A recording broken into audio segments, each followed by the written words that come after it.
Hello students, today's class is for class 9.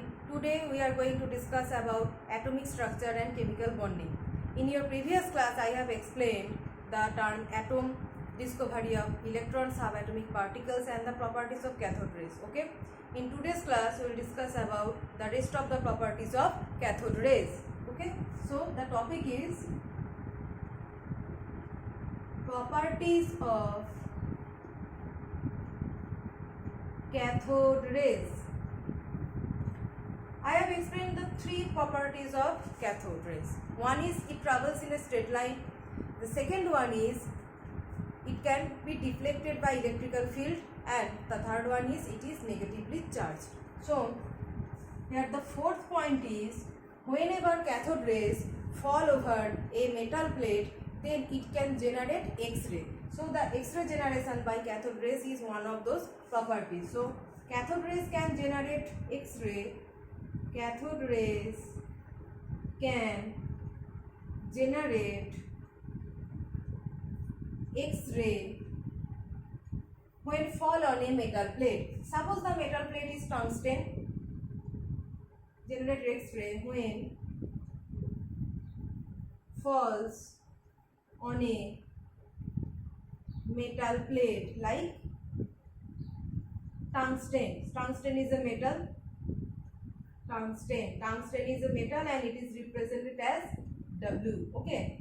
So cathode rays can generate X-rays. And the fifth point is it can also generate fluorescence. Suppose we have placed a glass called soda glass. Okay. There is a type of glass, soda glass. When cathode rays falls on soda glass, they can give a very bright green-yellow fluorescence. Fluorescence is the emission of a very bright light.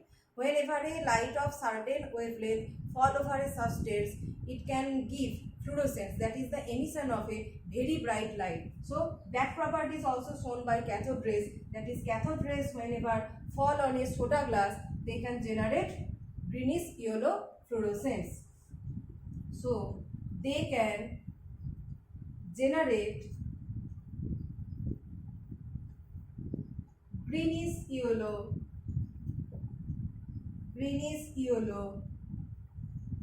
fluorescence when it falls on a soda glass or whenever a soda glass is placed in that discharge tube. They can generate greenish yellow fluorescence when fall on a soda glass. Okay, soda glass. This is the fifth point. The sixth point is it has penetration power. It can penetrate through matter. That is, it is not deflected by matter. It is deflected by electrical field. But whenever it is fall on a matter, it can penetrate through the matter. So they can penetrate through matter. They can penetrate through matter. Okay, penetration power. This is the fifth point. And the seventh point is cathode rays are negatively charged, and hence whenever they are going through the gases, they can cause ionization of the gas. Okay, so cathode rays can ionize. Cathode rays can ionize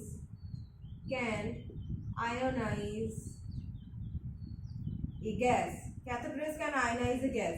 Suppose the gas is like HCl, hydrogen chloride gas, and suppose we are giving cathode rays to the HCl gas and it is ionizing as H plus, Cl minus. These are ions. Okay, HCl is neutral, but whenever cathode rays are falling over the HCl gas, they can generate such type of ions. So they can ionize gases. Okay. Now here one important point, that is the 8th point, number 8. That is the charge by mass ratio. E by M ratio, which is called E is equal to charge and M equal to mass, charge by mass ratio. and this ratio is fixed for any electron irrespective of the nature of the gas. Suppose we have taken chlorine gas and oxygen gas. For both gases, the E by M ratio of electron will be same. So whatever the gas is, the E by M ratio is same or fixed for every electron irrespective of the gas. So E by M ratio is same for every electron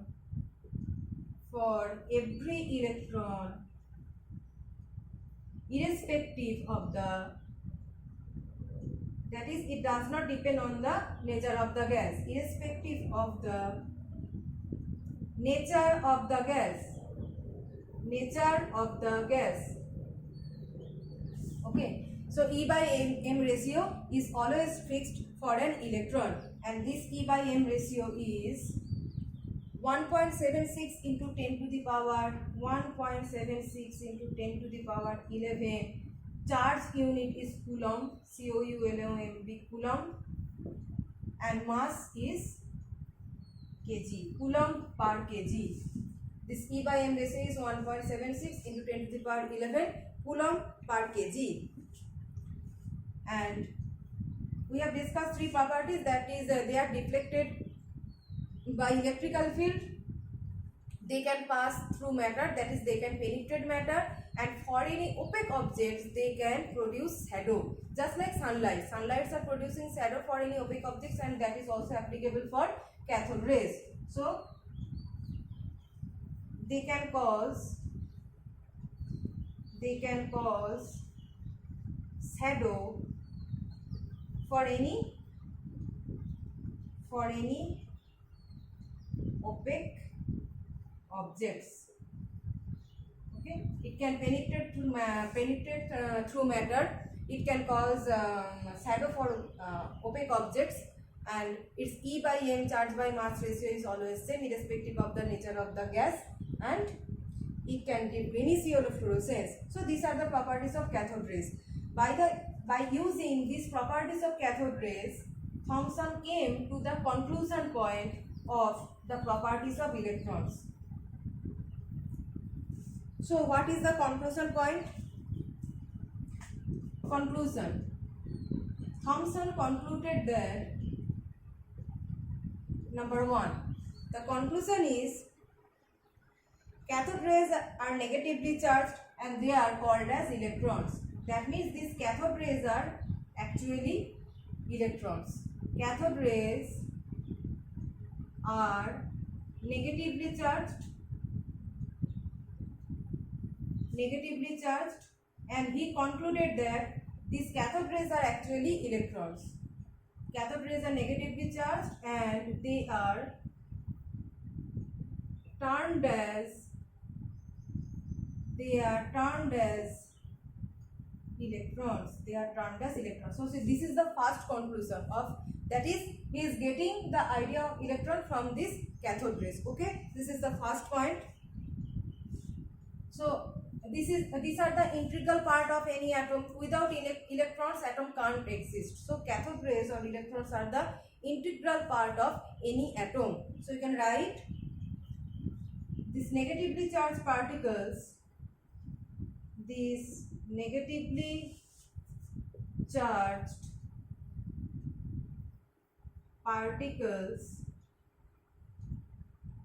are integral part of any atom.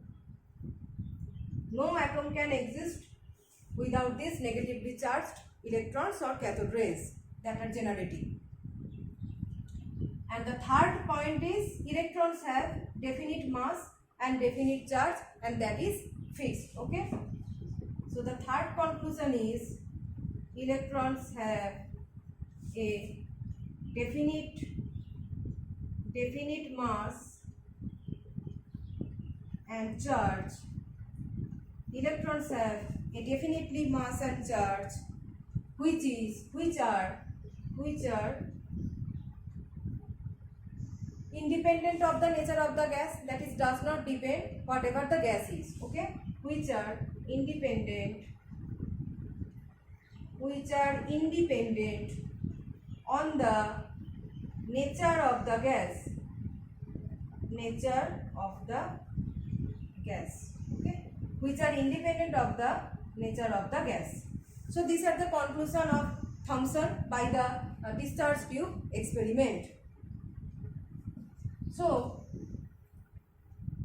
what are the properties of electrons become? These are the properties of cathode rays, and cathode rays are actually electrons. So the properties of cathode rays is equal to the properties of electrons. So we can conclude that properties of electrons is also properties of electrons equal to that of properties of cathode rays. From discharge tube experiment, Thomson found cathode rays as electrons, and hence their properties are also same. So what are the properties? All electrons are alike. All electrons are alike in every aspect. In every aspect. Okay. Okay. This is the first point. They are same. They are the constituent part of any atom. I have explained that is electrons are. This is also one properties of electron, that they are the integral part or a part of an atom. Okay. And the third point is, second point is part of an atom. They are the part of an atom that cannot be separated, integral part of atom. The third point is their charge. Charge of an electron, that is from the E by M ratio. From the E by M ratio, we are finding E, and the E term is 1.6 into 10 to the power minus 19 coulomb.